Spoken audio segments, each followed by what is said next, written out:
Comedians हमेशा soft target रहे ही हैं।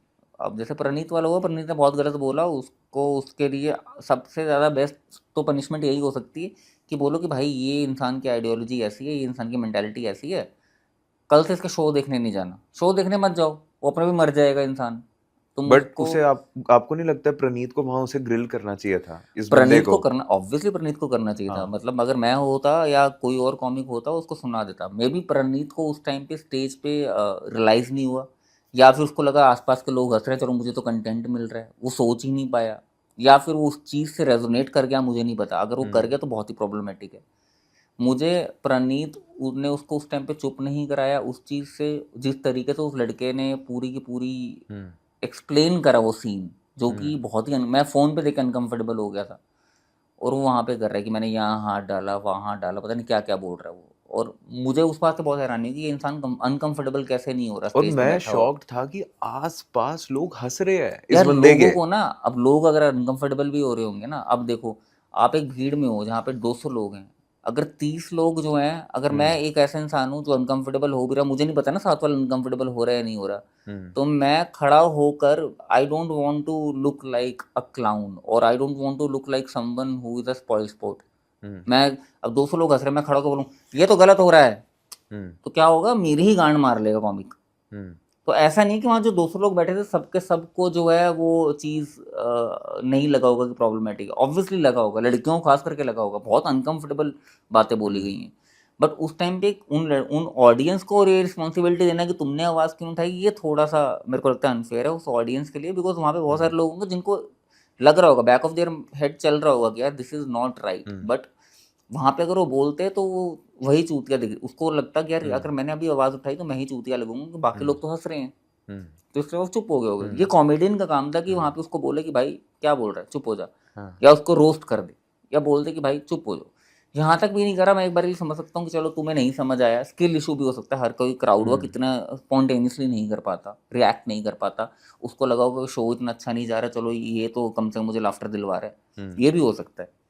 बट शो खत्म होने के बाद भी आपको एक बार भी इन द हाइंडसाइट नहीं आया कि यार ये तो मैंने, आज तो गलत बात हो गई। इसको एडिट कर लूं, कुछ हाँ, कर लूं? एडिट के टाइम पे भी आप बैठे होगे, आपके साथ एडिटर भी बैठा होगा, तब भी आपको मुझे नहीं लगा कि तो यार, 100% लग रहा है एडिट में और भी कुछ और बोला होगा। ऑब्वियसली होगा। और हाँ। मेरे को ऐसा लग रहा है कि जिसने एडिट करा उसने भी इसको समझाया नहीं कि भाई ये गलत चीज़ है, ये नहीं डालते, हम्म। या इसको लगा कि यार वहाँ पे लोग हंसे हैं, ये तो कंट्रोवर्शियल बात है, मैं हम्म। बोल देता हूँ, इसको ये नहीं पता होगा ऐसा बैकलैश आ जाएगा, हम्म। वो बहुत ही प्रॉब्लमेटिक चीज़ है। हम्म। बट अब क्या होता है कि हमारा हमेशा से, एक तो आदमी लोगों का ईगो इतना फ्रेजाइल है ना, हम्म। कि अपनी गलती मानने में बेशर्म ऐसे हो जाते हैं कि हम अपनी गलती क्यों मान लें। उस हम्म। लड़के डॉक्टर को उठा के ले आए, हम्म। किसने बोला था, डॉक्टर ने भी बोला, जो ऑर्गन डोनर वाली हाँ, लड़की है, वो कि हम उसको उठा, कॉप्स का वो चेक करते थे, प्राइवेट अगर तुम्हें पार्ट्स। उसकी बात इतनी प्रॉब्लमेटिक लगी थी, हम्म। तो उस वो बात तो 6 हफ्ते से उस इंटरनेट पे पड़ी हुई है, हम्म। उसके बेसिस पे उसके 2.5 लाख फॉलोअर बढ़े हैं उस लड़की के। हम्म। तब तक तुम्हें वो बात फनी लग रही थी, वो लड़की क्यूट लग रही थी, बट जैसे तुम्हारे ईगो पर आई, तुम्हें दोनों का कोई कंपैरिजन नहीं है। आपको ये भी समझना पड़ेगा कि अगर वो लड़की ये बोल रही है कि हम उसको जज करते थे उसके रिप्रोडक्टिव ऑर्गन के साइज के हिसाब से, तो ये एथिकली और मॉरली बहुत गलत है, हम्म। प्रोफेशनली भी गलत है। बट आपको पता है कि women are generally not a potential threat as compared to man. Hmm. अगर एक अंधेरे में मैं निकल रहा हूँ एक सड़क से और एक औरत मुझे ऐसे घूरेगी, तो मुझे पता है कि मेरे अंदर से मैं इतनी फटेगी नहीं कि मेरा कुछ उखाड़ सकती है। बट वही लौंडा अगर घूरेगा तो ऑफ लौंडा कोर्स। घूरेगा तो आपको पता है पोटेंशियल हम्म। थ्रेट है। इंटेंट पोटेंशियल थ्रेट भी चीज़ें होती हैं, हर चीज़ में जो लोग लेकर आए थे ना, इसने ऐसा बोला, अब इसको उल्टा करके सोचो, अगर इसकी जगह पे लड़की होती तो, अगर हम्म। एक लड़का डॉक्टर ये बोलता ना कि हम फीमेल जो डेड बॉडी है उसके रिप्रोडक्टिव ऑर्गन्स को देख के वो करते हैं, that would have been more problematic, क्योंकि आपको पता है कि ऐसे भी आदमी हैं जो कि डेड बॉडी के साथ कभी रेप भी कर सकते हैं, एग्जैक्टली। क्योंकि वो पोटेंशियल हम्म। थ्रेट हैं, औरतें नहीं है पोटेंशियल थ्रेट। हम्म। कितने ही केसेस तुमने रेप के सुने जहाँ पे औरत ने रेप करा हो, हम्म। ना उनके पास वो एजेंसी है, और ना ही वो वैसे थ्रेट हैं, ना ही हम्म। उनका इंटेंट रहता है मोस्ट ऑफ द टाइम्स। हम्म। तो आपको वो भी समझना पड़ेगा, वट अबाउटरी लेकर आ गई ताकि तुम उस एक इंसान को, वैसे इंसान को डिफेंड कर सको।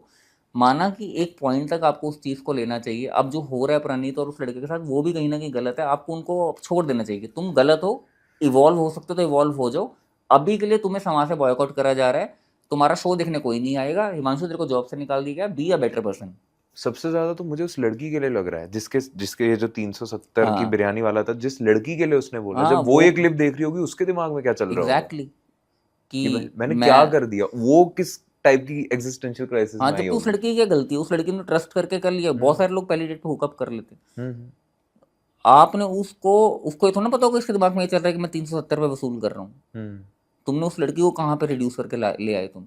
हम्म बट फिर भी मैं ये बोलूँगा, बहुत इनफ हेट मिल चुका है, अभी के लिए छोड़ दो। बोलो कि भाई इवॉल्व कर ले वहाँ तक। अब उसको तुम पकड़ के खींचे जाओगे। जितने कंटेंट क्रिएटर्स हैं, ऐसा नहीं है कि उनको आउटरीच, कुछ हैं जो जेन्युइनली आउटरीच दिखा रहे हैं, कुछ हैं जिनको बहती गंगा में हाथ उतार। मैं इनफैक्ट बहुत सारे स्टैंड अप कॉमेडियंस भी ऐसे हैं जिनको मैं जानता हूँ, कि जब ब्रिजभूषण वाला केस हुआ था, जब कि उन पे आया था कि इसने सेक्सुअली हरास करा बहुत सारी एथलीट्स को, वो हम्म चुप होके बैठी थी सारी की सारी। तब उनको नहीं लगा कि भाई ये तो बहुत आवाज़ उठाने वाली बात है। हम्म पर क्योंकि वहाँ पे पता है वो वन डायमेंशनल नहीं है, वहाँ पे अगर अगर आवाज़ उठाएंगी तो उनके डीएम में गालियाँ भी आएंगी, वो ऑडियंस भी लूज़ करेंगे, नंबर भी लूज़ करेंगे। तो हम्म वहाँ स्टैंड अप कॉमेडियंस चुप होकर बैठ जाते हैं।